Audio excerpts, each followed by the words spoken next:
Many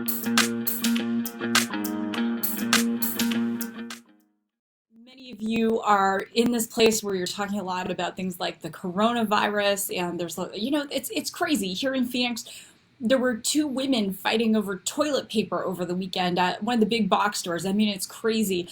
And it really had me thinking a lot about fear.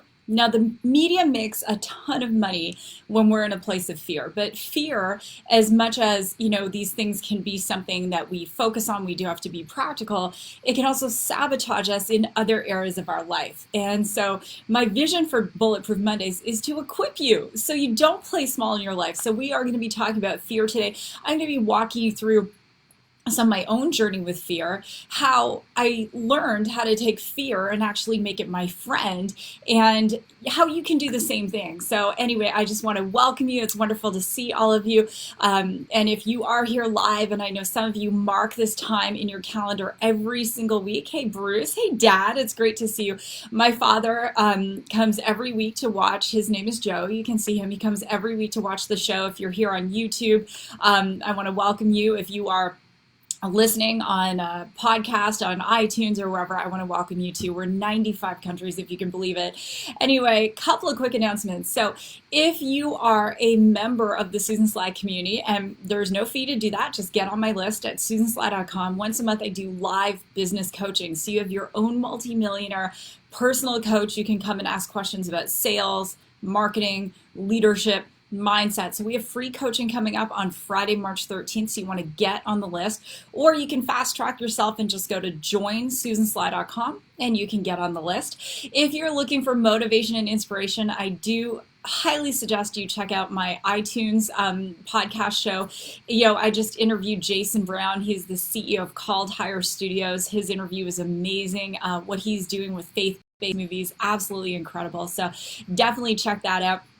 And if today's content does help you and serve you, I do read all of your comments.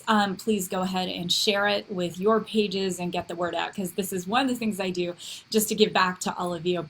So it's been really interesting watching the news, and how many of you have been watching the news and you're seeing some of the things that are happening in the news. And, with regard to things like schools being closed, as an example, because of the coronavirus. We're also seeing states of emergency as of today in New York and California. And then I heard today that Canadians aren't going to be able to necessarily easily get travel insurance to come to the United States. I mean, there's a lot of stuff going on, and there's a media frenzy, and some people are saying the media is just fueling it. If you're watching live, the Dow was down again today. So from the peak, we're down about 5,000 points. And there are different people out there, different categories of people. So there are people out there who are like texting their friends and saying, I hope you have like all these meal supplies and your ammunition, like all this stuff. It's just crazy. And they're really just adding to the fear. Then there are people who are being practical and saying, you know what? I'm just going to be smart. I'm going to wash my hands, and I know it's there, but, I'm going to stay positive, and I'm going to be practical. And then there's the third group of people who say, well, I'm not going to pay attention to any of that. Now, I'm not saying any of the groups are right, but here's what I am going to tell you. This is the first and foremost thing today. It's how you're reacting to the fear. It's how you're reacting to the fear. And I might reference the coronavirus at the beginning of this just because it's right here in the media right now. But I don't care what the fear is. If it's the fear of rejection, you're in sales and you don't want to talk to people because you're worried that they're going to say no, fear is paralyzing you. If you know someone and you're like, oh my gosh, I would love to go on a date with that person, and you're not asking them out because you're afraid they're going to say no, that fear might be the thing that's keeping you from the greatest romance of all time. Maybe you're in a relationship and you're fearing having the conversation you need to have with someone, and that's preventing your relationship from growing. Maybe you're in fear. There's, just something you're supposed to be doing, following up with people, whatever it is that is going to make a difference in your life, building your next great funnel, getting your marketing campaign out there, learning SEO, getting a CRM. I don't know what it is, but you're allowing fear to keep you stuck. And here's the first thing I want to say to all of you. Okay, you're not alone. In my life, there have been times when I have allowed fear to keep me stuck. And here's the thing. Fear doesn't have to be your enemy. It can actually be your best friend. Because go ahead, write this down if you're taking notes. When we're in fear, it's there to tell us that we're out of alignment. And when we're out of alignment, abundance doesn't flow, relationships aren't easy, communication becomes hard, getting to the gym becomes hard, everything in life is just harder.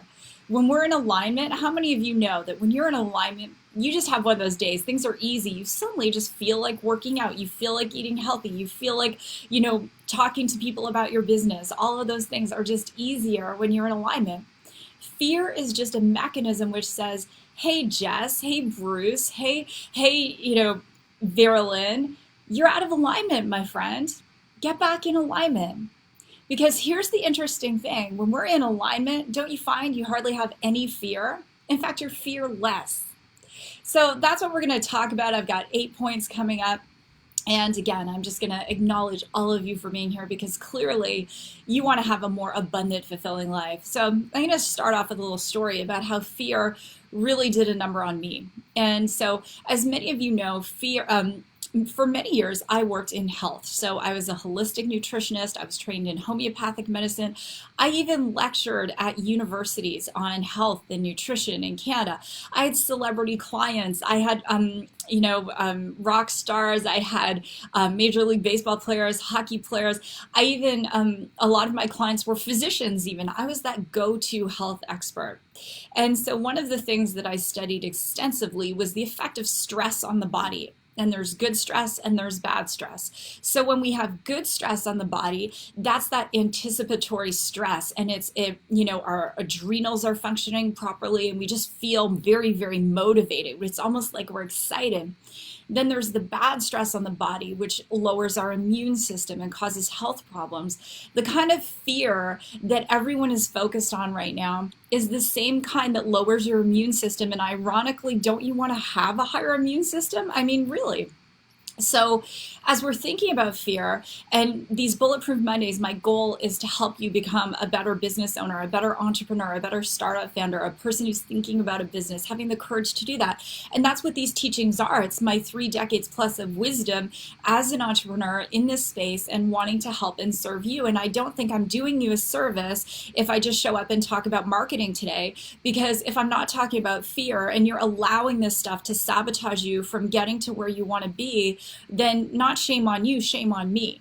Because I have a message for you. For you, I have a message. Stop with the nonsense. The flu last year in America, it killed 65,000 people. It took children's lives, moms' lives, dad's lives, grandpa's life. And here we are with, sadly, yes, a coronavirus global death rate of 4,000 as of today. I think, less than 20 here in the United States. And the stock market's down 5,000 points. People are fighting each other over paper towel and toilet paper.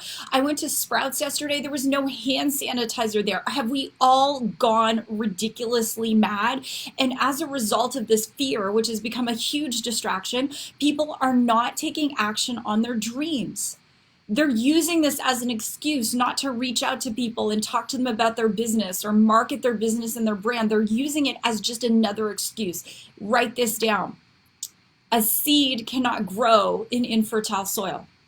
And what that means is if you're using the coronavirus as a fear-based distraction, chances are you'll look for any distraction to procrastinate on going for what it is you want. And here's the sad thing. You have this light inside you. You have this greatness inside you, and the world needs your business. They need your ideas. They need your concepts. They need your commerce. And if you're allowing this to shut you down, now it's shame on you. Now, I'll tell you myself, I'm still going for it. I have an email that came in to be asked to speak at Traffic and Conversion, which is the largest digital marketing conference in the entire world. And do you know what I said? Yes. I'm doing that. Tomorrow, I'm leaving on a business trip because I have a meeting with one of the senior decision makers at a multi-billion-dollar company for my startup. Do you think I'm not going to Kansas City? Yeah, I'm going. My concern is not getting the coronavirus. I take care of my immune system. You can use all the Purell. You can use all the face masks in the world. Your immune system is built from the inside out, my friends. It doesn't mean you shouldn't be practical, but seriously, let's get a grip. There are people relying on the markets right now for their retirement income, and because of stupidity and everyone pulling all their money out of the market, because of a virus that has killed a fraction of the people of the flu, because of all this fear, a woman getting literally punched because she had toilet paper in her cart and another woman wanted it here in Phoenix. Like, are you kidding me? This is the most inane stupidity I have ever seen in my life. And all it is this seed of fear, this seed of fear that is preventing people from being abundant. And I'm not saying don't be practical. Don't say, well, Susan Sly said this and now I'm not going to wash my hands. Okay, you're an idiot. I was traveling last week from Newark to Phoenix, and there was a woman talking on her cell phone in the bathroom stall beside me that she dropped the phone on the floor and picked it up and started talking again. Even if she washed her hands when she left, all that bathroom was still all over her phone. Okay, that's dumb. I know, I feel like I'm on a Dave Ramsey rant here. That's just dumb. Okay, I'm not talking about that stuff. Wash your hands, be a good human, take your vitamins, do all that stuff. But don't let fear stop you from living your life and pursuing your dreams. So where this is coming from, I let fear a couple of years ago stop me from living my life, pursuing my dreams, and it almost cost me my marriage. And here's why. We live in the United States and we have visas, and I don't care. I know thousands of people watch this. So I am a legal immigrant in the United States and very proud of it. I love America. I stand with the national anthem. If you're not a stander, don't watch my show. I stand even in my house. I put my hand on my heart. I even cry. I was at the Phoenix Suns game with my daughter, Emery. They did the anthem, my hands on my heart. Like, I shed a tear. I'm not even kidding you. I'm so grateful. I love Canada, but I also love America. That's where my family is. Home is where your family is. And so we, do everything right. And, we work hard. We pay our taxes here. We employ Americans. And it was coming time for us to get our visa. And here's what I started doing. I started reading about all the people getting denied their visas. I started reading about people getting denied green cards. I even started sending my attorney all of this, this stuff, like this person got denied a visa, this person got denied a visa. And the more I focused on it, the more fear I had, the more stressed out I got. I shut down as a leader. I was just going through the motions. My staff was feeling it. I was finding myself like I was a little short and snappy. I just didn't want to even respond to emails. Things that usually wouldn't bother me started to bother me. And then guess what? I got sick. I ended up with a massive case of pneumonia.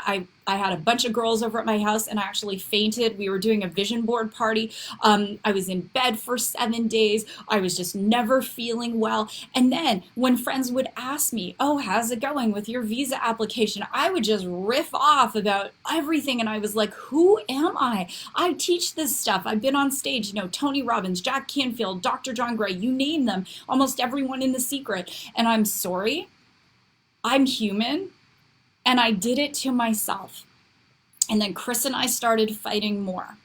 I wasn't a good daughter. I wasn't a good wife. And at times I wasn't the best mother. And I'm not saying I was like this 24/7, but I would just find that I kept looking for people who would get denied their visa. And I just found myself spiraling down out of fear. And it was interesting because one of my friends said to me, Susan, you're so different. You're so wound up. That isn't even you. And it was like suddenly a switch flicked and I went, no, this isn't me. People rely on me to be their lighthouse. They rely on me to be their light. And I'm not just letting myself down, I'm letting everyone down. So I stopped reading any news about people getting denied. I stopped paying attention when people said, how is your application going? I went, great. It's great, right? It's great. And then guess what happened? We got our immigration interview, we went to the consulate, we did our application, and we just got another 5-year visa last fall. And fear made me sick. It took me out of the game. It made me irritable. And I see some of you, you're doing the same freaking thing with this coronavirus. And the likelihood of you getting it is not that high. You had a higher chance of getting the last year, but the markets were up and some of you were focused on growing your business. Now you're so focused on this. Enough with the crazy, okay? It's again, be positive, be practical, but take a look at what you're posting. Take a look at what you're sharing. Are you trying to people up or are you bringing them down? And that's what fear does. When we're in fear, we have this herd mentality and we want to bring everyone into our fear. Or are you trying to bring people into the light? And that's what we're having this dialogue. Us right now in this moment, I want to bring you into the light. So I want to give you 8 quick things that are going to help bring you back into the light, help you be aligned. And one of the things this year for me, my word is joy. I'm like, I want to do things that, or sorry, fulfillment and joy. I want to do things that help me feel fulfilled, help me feel joy. And this year, since I've been aligned, business growth is up. So many good things are happening in life. I'm getting healthier. I'm getting stronger. I've done 2 half marathons this year. My kids are all doing well because I'm choosing to be aligned. And I had to get to a place too where, I don't know what you believe. I believe in God. And I just got down on my knees last fall and I said, God, I am so sorry. I'm so sorry for doubting you. I am so sorry for being in fear, because when I'm in fear, I'm not in faith. And say that to yourself. When I'm in fear, we're not in faith. When we're in fear, we're not in faith. And I had to literally repent. And after I did that, that's when all this goodness started happening. All these opportunities started happening. New speaking events started happening. New relationships came into my life. Radius started taking off. We got a revenue deal. Like, all this goodness began to happen when I owned the fact that I had been a complete idiot, to be quite candid, and so worried about things and not aligned and not in faith. So here are your 8 things. Let's go. Number 1 is that you need to stop watching and listening to the news. There's a massive difference between information and inundation. Okay, if I watch the financial news, if I turned on CNBC and watched it for like an hour, yes, I might feel very depressed and very much in fear. Oh my gosh. Well, the stock market has plummeted before, and the people who invested when it was low, I'm like this, the stock market's on sale right now. So, I'm like, yeah, all my favorite businesses to invest in are on sale right now. How fabulous is that? And people are going to fear mongering. Well, is it going to go lower? Maybe. So it's even more on sale. It's like this, you wanted this like amazing belt and it was super expensive, but now you can get that belt and it's cheap and it's still going to look good. You might have to hold on to it a little bit longer for it to look really, really good, but a lot of great companies are on sale. So you got to stop watching. Because I bet you're not just watching, you're probably sharing it. And, yes, again, information versus inundation. You shouldn't. I know people who watch the damn news. Like, they come in the house from work and they just leave it on for like hours and hours. Like, talk about depressing. I'd rather poke my eyes out with knitting needles than watch the news for hours. Like, just no. All right. Number 2, start and finish your day with affirmations. So one of my favorites is this: I am safe in the world and always loved and supported. I'm going to say that again. I am safe in the world and always loved and supported. Okay? And I will walk through my house. I'll be like, Jesus, I am safe in the world. I am always loved and supported. And for you, you can fill in whatever you want, or just thank you, God, or maybe whatever you want to say. But just, those affirmations, because you have a choice. You think 60,000 thoughts a day, 80% of them are negative. That's what science tells us. So just change a few of the 80,000 thoughts into some positive ones. Number 3, journal about your fears. When we hold, hey, Michael, thanks for saying that. When we hold this fear in, okay, if you're taking notes, whatever is suppressed is going to be expressed in a different way. I've never met anyone who is morbidly obese, and I'm not talking curvy, I'm talking morbidly obese. I've never met anyone morbidly obese who wasn't trying to stuff emotions, stuff pain. I once met this woman, and she was morbidly obese. She said, can you help me lose weight? This was like, oh gosh, back in the early 90s. And I looked at her and I said, who hurt you? And she started crying. And she had been hurt, right? Until we deal with the pain, deal with the fear. So sometimes it's good to go on what I call a toddler temper tantrum rant and just spend 12 minutes writing down everything you're fearing. That this person's going to reject me, or my business isn't going to grow, and just go on this crazy rant and then go burn it all. It's very detoxifying. I do this myself. Number 4 is to pray.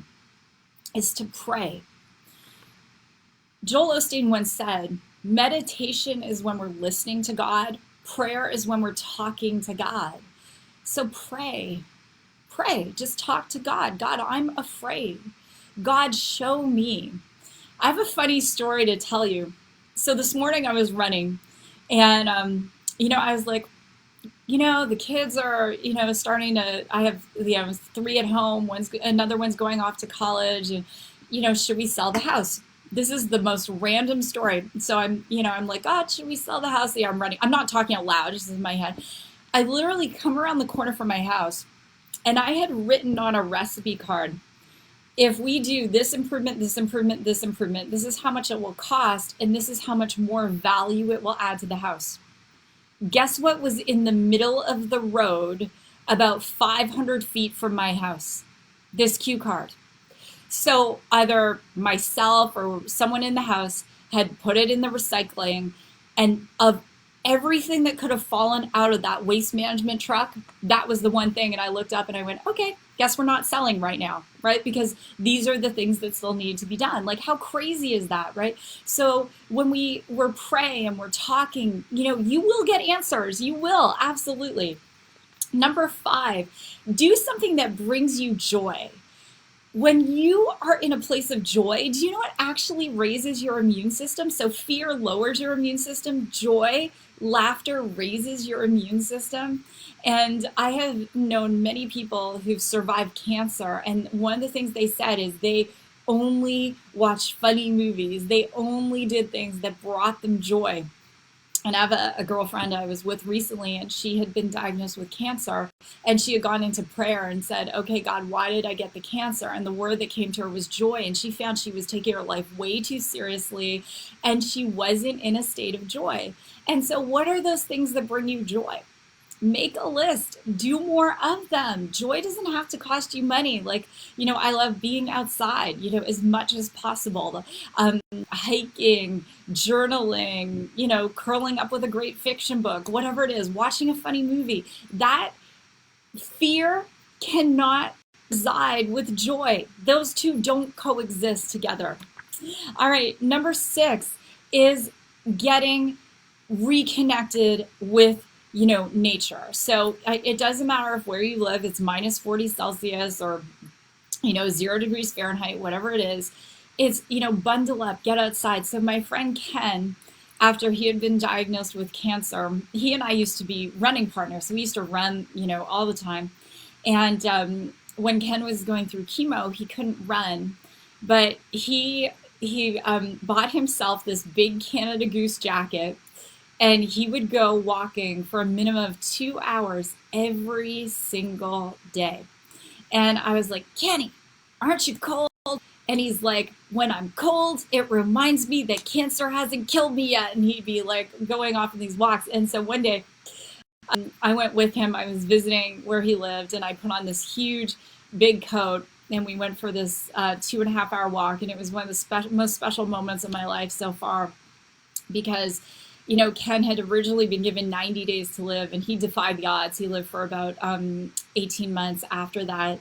And we went walking, and we're walking and walking and walking, and we end up at this art gallery, and he goes, come on, let's go in the art gallery. And I'm like, why? He goes, because I think we should spend your money. And I'm like, oh, Kenny. So we go in the art gallery, and it's this artist named Heather Haynes. And I ended up buying this painting that says courage. And so 1 year later, Ken passed, and I still think about that, going for that long walk, buying this painting that, says courage on it, hangs in my living room in my home. And the power of just being outside, clearing your head, defying the odds. Sometimes when I find myself in any form of fear, trepidation, I know I'm out of alignment. The first thing I do is like, I'm going outside, I'm going for a walk, I'm going for a run, I'm doing something just to reground myself. Number 7 is do something to help someone else who's less fortunate. It's amazing perspective, right? One of my mentors once said, Susan, only rich people can help poor people. Poor people can't help poor people. And whether you believe that or not, I really took it to heart, and over the course of my life, I've done a lot of fun and crazy things. I went undercover one night in a brothel in Cambodia to do recon with a friend of mine and my husband, actually. It was crazy. We almost got killed that night, but we made the right phone calls the next day. The brothel was raided and those beautiful children were rescued. Sometimes I'll take my kids, we'll go feed the homeless here in Phoenix. It's amazing that perspective when, you might think your life is hard right now. And I know for some of you, it feels very, very hard. There's someone going through something tougher than you are going through right now. And, maybe your thing is animals. Go volunteer at the shelter. Over the weekend, my littlest daughter took all of our American Girl stuff. And believe me, after 3 daughters, I had a lot of it. And we packaged it all up for a friend of mine. And I took it to her this morning and I said, Angie, my girls, they packed this all up for your little granddaughters. And she said, Susan, you don't know how much this means to us. Yesterday, their dog died of a stroke and they're just heartbroken today. You're totally going to turn this around. And sometimes even the things we're doing to help other people, we think there's an impact, but sometimes that impact is a different level of timing. It's God's timing. So as soon as you stop watching this, listening, could you reach out to someone and just let them know you love them, let them know you care? Because whatever it is you're in fear of right now, love eclipses all fear. The 8th thing is going into gratitude. Write a gratitude list. When I'm in fear, when I'm out of alignment, I just start doing a big hack of gratitude. I write 10 items of gratitude every single day. Then on Sunday, I do 20. And the reason I do this is perspective, and I'm always looking for things to be grateful for. This morning, it was just Emery's hug. I went for a a run this morning, just being outside. The weather was beautiful. It's just that perspective, right? It changes it. And the last thing I want to say to all of you is this. Firstly, one of the things that is really going to help other people who are in fear is if you can share stories of upliftment. Because just like bad news spreads quickly, so does good news.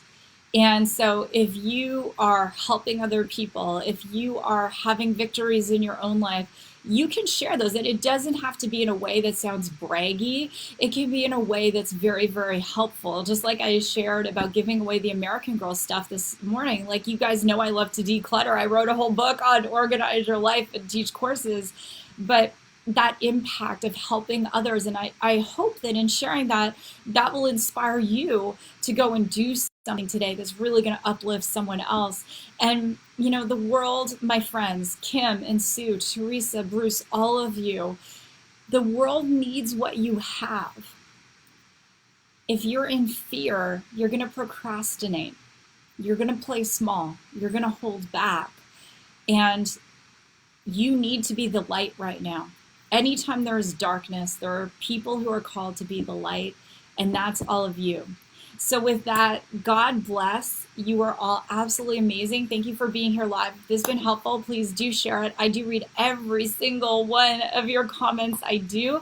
I will be here next Monday. And to my dad, Dad, I love you. It's always good to see you here on BPM Live. All right, everyone. God bless. Goodbye. And don't forget live coaching on Friday. Get on SusanSly.com, get on the list, and we get to work together in a small group. It's awesome. All right. Bye, everyone.